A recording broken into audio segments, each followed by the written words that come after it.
اس نے ہمیں کہا کہ آپ بھی اگر ہمارے ساتھ چلنا چاہیں تو ہم بھی ساتھ ہو لیے. ہم 5 لوگ تھے جو کہ ستلج کا پل کراس کر کے آگے گئے. وہاں چند گاڑیاں کھڑی تھی, لوگ وہاں پھر رہے تھے, لیکن وہاں رستہ جانے کا نہیں تھا.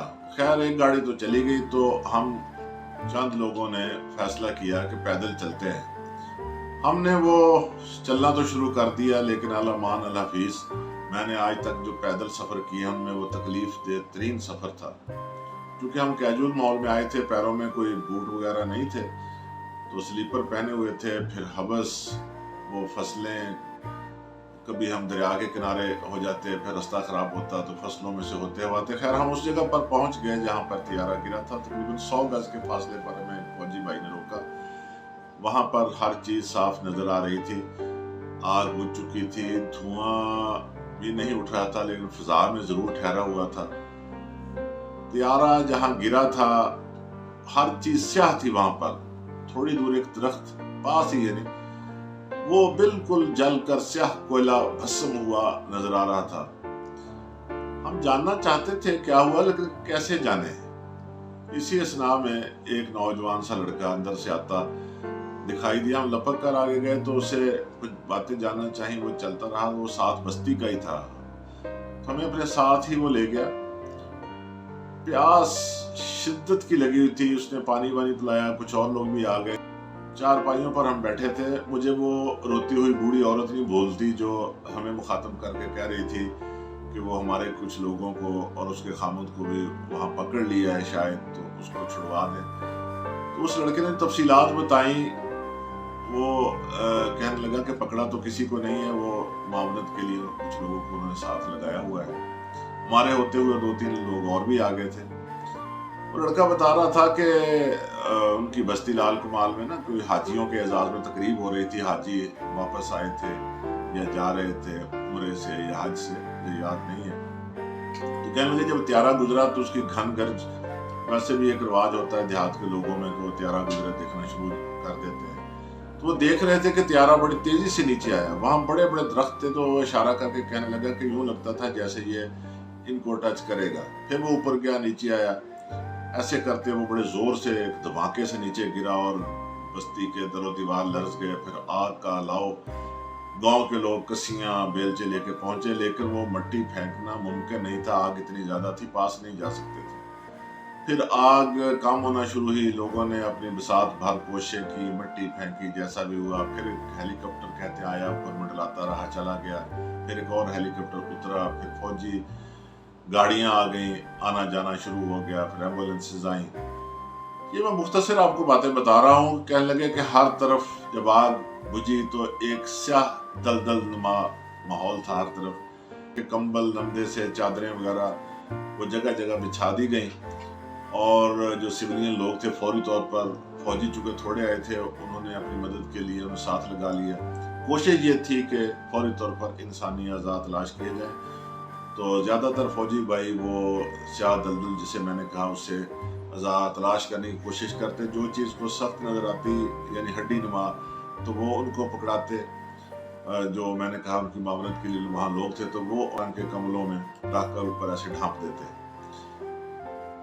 وہ بتا رہا تھا ایک شخص وہاں کے, انہوں نے ایک دفعہ کوئی چیز ایسے پکڑائی تو کہنے لگا, ہم نے اسے ٹٹول کر کہا یہ تو کوئی لوہے کی چیز ہے. تو انہوں نے ڈانٹ کر کہا کہ جو ہم پکڑا رہے ہیں ہم رکھتے جاؤ. اس وقت یہ چھان پھٹک کا وقت نہیں تھا. خیر بہت سی باتیں اور بھی وہاں جانی. جو بعد میں لوگ آئے انہوں نے ایک بات بتائی کہ وہاں سے کوئی چیز بھی ایسی نہیں ملی جو صحیح حالت میں ہو. ہم خیر واپس بھاولپور آ گئے. اگلے دن یونیورسٹی کے طالب علموں نے یونیورسٹی کی بس کے ڈرائیور کو مجبور کیا کہ وہاں چلے. بس بھر کر طالب علم پھر وہاں پہنچ گئے. میں اس دن بھی ساتھ چلا گیا. اسی جگہ جہاں گاڑیاں کھڑی تھی ہم پیدل سفر شروع کیا تھا, اتر گئے. لیکن ماحول کچھ بدلا ہوا تھا. بہت سے لوگ وہاں پر آ جا رہے تھے. وہ جو فصلیں تھیں وہ ایسے پاؤں کے نیچے وہ کچلی گئی تھیں, رستے سے بنے ہوئے تھے, لیکن گاڑی واڑی نہیں جا سکتی تھی. البتہ جگہ جگہ یہ جو مختلف چھوٹی چھوٹی چیزیں بیچنے والے, پانی کی بوتلیں, لوگ موجود تھے. وہ صحافی BBC کی نمائندہ وہ بھی وہاں دیکھی گئی, اور دوسرے لوگ بھی. اس دن ہمیں بہت دور روک دیا گیا. سب کو روک رہے تھے, فوجی حضرات کافی تھے, لیکن دور سے وہ منظر نظر آ رہا تھا. چونکہ ہم نے پہلے دن قریب سے دیکھا تھا تو ہمیں اندازہ ہو رہا تھا یہ فلاں چیز ہے, فلاں چیز ہے. پھر وہاں سے وہ بستی لال کمال سارے لوگ جاتے تھے. وہاں اس دن جگہ جگہ چارپائیوں پر لوگ بیٹھے تھے جو کہ آنکھوں دیکھا حال بتا کر ہلکان ہو رہے تھے, کچھ رو رہے تھے. خیر کچھ دیر کے بعد ہم سب لوگ واپس آ گئے. میرے ایک کپتان دوست جو چیزوں کی تلاش سے لے کر جائے حادثہ سے پھر تابوت کی تیاری تک کے مراحل میں ساتھ رہے, ان کی ڈیوٹی تھی, ان سے میری ایک دفعہ ملاقات ہوئی تو میں نے ان سے کچھ باتیں جاننا چاہیے ایسے ہی غیر رسمی ماحول میں. انہوں نے بتایا کہ سارا جو سامان وہاں سے ملا تھا CMH لایا گیا, پھر اس کو صاف کیا گیا, دھویا گیا. 31 لوگ تھے جو طیارہ حادثے میں شہید ہوئے تھے. پھر وہ جو چیزیں تھی اعضاء تھے سب کو مساوی 31 تابوتوں میں ڈالا گیا. چونکہ وہ انسانی جسم سے وزن کم تھا, پھر وزن پورا کرنے کے لیے کچھ اور چیزیں ڈالی گئیں. تابوتوں کو لمبے سکریو سے بند کیا گیا اور اوپر لکھا گیا not to be opened. مختلف علاقوں میں جہاں جہاں کے وہ لوگ تھے وہ لسٹ لی گئی, نام لکھے گئے, بھجوا دیا گیا.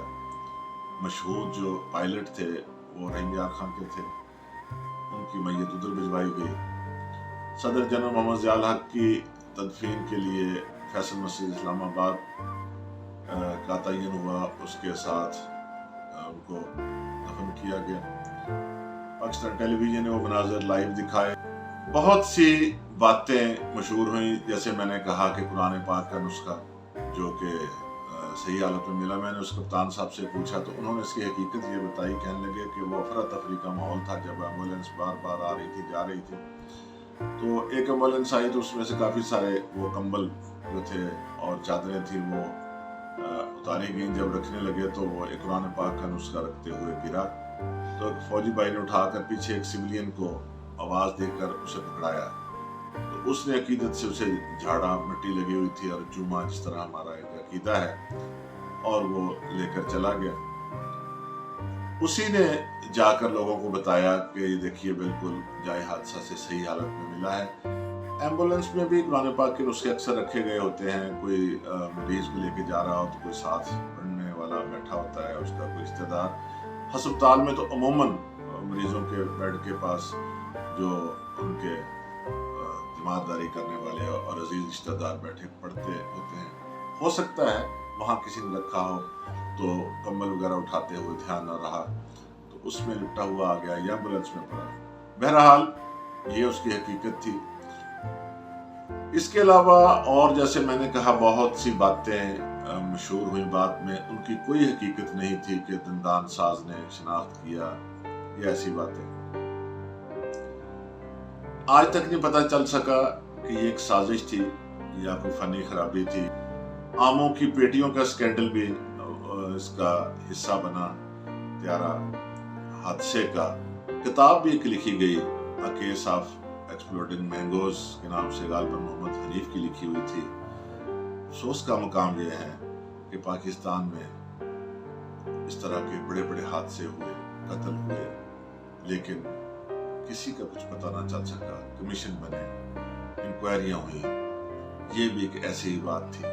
حالانکہ اس طیارے میں امریکہ کے سفیر رافیل بھی موجود تھے اور ہائی کریم of army general Akhtar Abdul Rahman, brigadier صدیق صالح اور بہت سے لوگ اس میں شامل تھے. صدر جنرل محمد ضیاء الحق کے بیٹے اعجاز الحق جو کہ بعد میں حکومت کا حصہ رہے, مختلف ادوار میں وزیر بھی رہے.